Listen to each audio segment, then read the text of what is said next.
Chiropractic care, or the chiropractic profession, was established in about 1895 as a drug-free, non-surgical form of healthcare. The word chiropractic literally means done by hand, and that's because the chiropractic profession is really founded on manual techniques applied to the spine in order to improve spinal function and therefore improving spinal health. People with all types of back pain come to chiropractors. Very commonly, it's simple mechanical back pain that someone came in after straining their back, maybe doing some yard work or involved in some sporting activities. But it's also not uncommon for chiropractors to treat patients with disc derangements or disc herniations.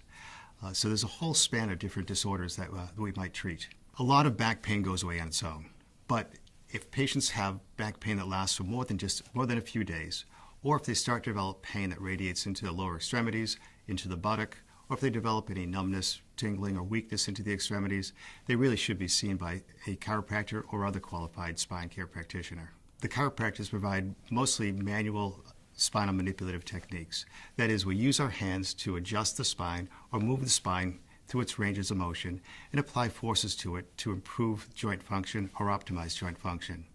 We also administer manual techniques in the form of what's called flexion distraction, which is a really specified or specific form of spinal traction that's used to treat disc disorders or disorders of the small joints in the low back called the facet joints. We also engage our patients in self-care, such as home exercises and stretches, as well as monitor exercises and stretches with the patient in the office while we treat them.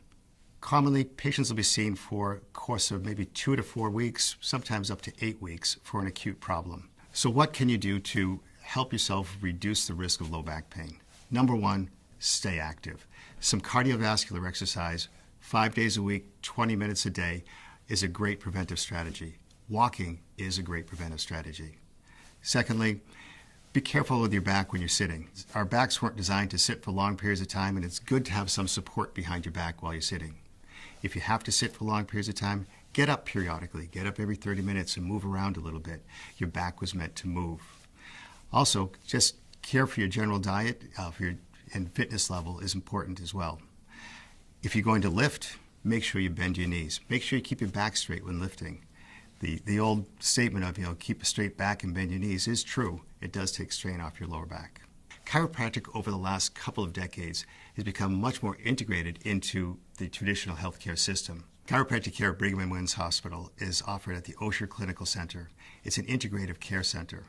The nice part about where we are at Brigham and Women's Hospital is that we can coordinate care with multiple departments, including physical therapy, the spine center, pain management, orthopedics, and neurosurgery as well. This is a big step for chiropractors. This is a big step for the chiropractic profession to be integrated into a hospital system.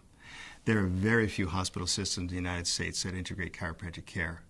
And to have it in a Harvard hospital and in a teaching hospital lets us expose a number of different healthcare practitioners, medical students, and patients to a treatment they might not otherwise have been exposed to.